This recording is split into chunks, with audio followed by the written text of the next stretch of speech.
Okay, students, let's start with accounting treatment of shares.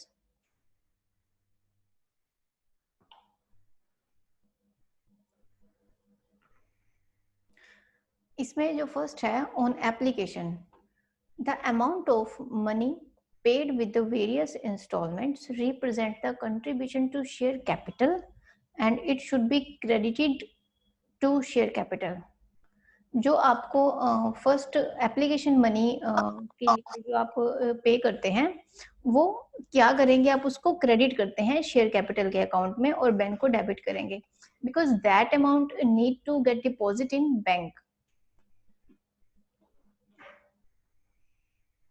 Bank account debit to share capital और इसको narrate करेंगे amount received on application for number of shares at rupees this per share. Next is on allotment. When minimum subscription has been received and certain legal formalities on allotment of shares have been duly compiled with, the directors of company proceed to make allotment of shares. जब आपको minimum subscription receive हो जाती हैं और certain legal formalities on allotment of shares have been duly compiled, जब allotment और जो shares की है उसके साथ सारी फॉर्मेलिटीज आपकी कंप्लीट हो जाती हैं तो फिर क्या करते हैं, the directors of company proceed to make allotment of shares. उनको वो अलॉट करना स्टार्ट कर देते हैं.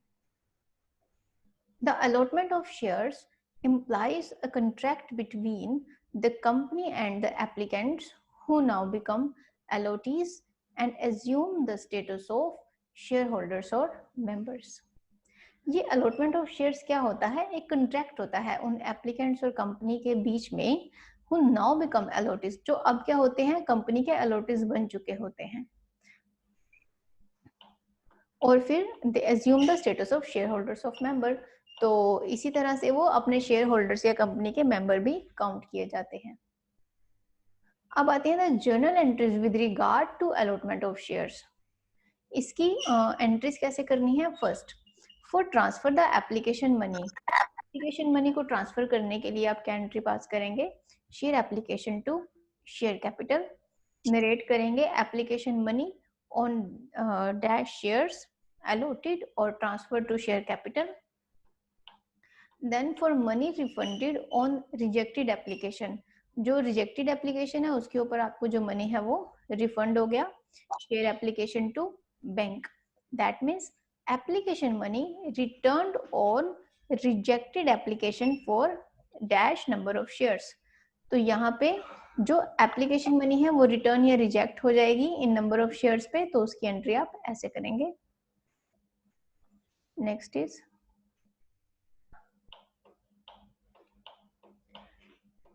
For amount due on allotment. Share allotment account debit to share capital. जब अलॉटमेंट अकाउंट में आप अमाउंट ड्यू की एंट्री पास करते हैं तो share allotment to share capital की पास करेंगे. फिर for adjustment of excess application money, जब आपने जितनी इशू की हैं उससे ज़्यादा की जब एक्सेस हो, उससे ज़्यादा की जब एप्लीकेशन आए तो उस एक्सेस अमाउंट को आपने कैसे लेना है, share application to share allotment. तो नरेट करेंगे application money on dash number of shares at rupees this per share adjusted to the amount due on installment. For receipt of allotment money, अगर allotment money आप receive कर रहे हैं तो that means that need to get deposit in bank to share allotment. Then allotment money received on dash shares at rupees this per share combined account. तो receiving की entry के लिए you will debit the bank. The journal entries 2 and 4 can also be combined. यानी कि आप application और की जो एंट्री है वो आप उसको कंबाइन कर सकते हैं, share application to share allotment to bank. Excess application money adjusted to share allotment and balance refunded. अब आती है बारी कॉल्स की. What we discussed earlier was share application and share allotment, और उसके बाद जो कॉल्स की एंट्री है, how will you do Calls play a vital role in the making shares fully paid up and for realizing the full amount of shares from shareholders. जब application money और allotment के बाद जब आप calls की entry करते हैं तो उसमें आप कैसे करते हैं इसको? It can be fully paid up and for realizing the full amount of shares from shareholder in event of shares not being fully called up till the completion of allotment.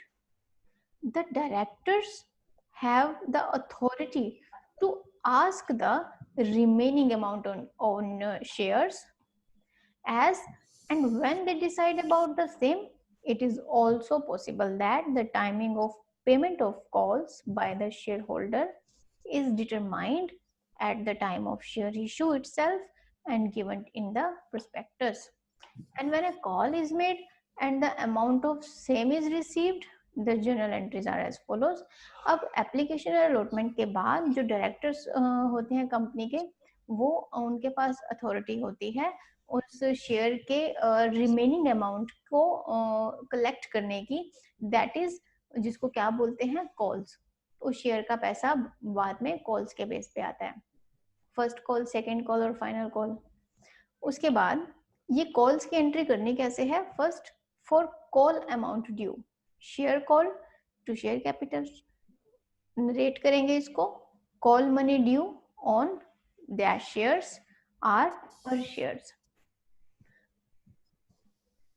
Next is for receipt of call amount. जब आपको ये call का amount receive हो जाता है तो कैसे करेंगे?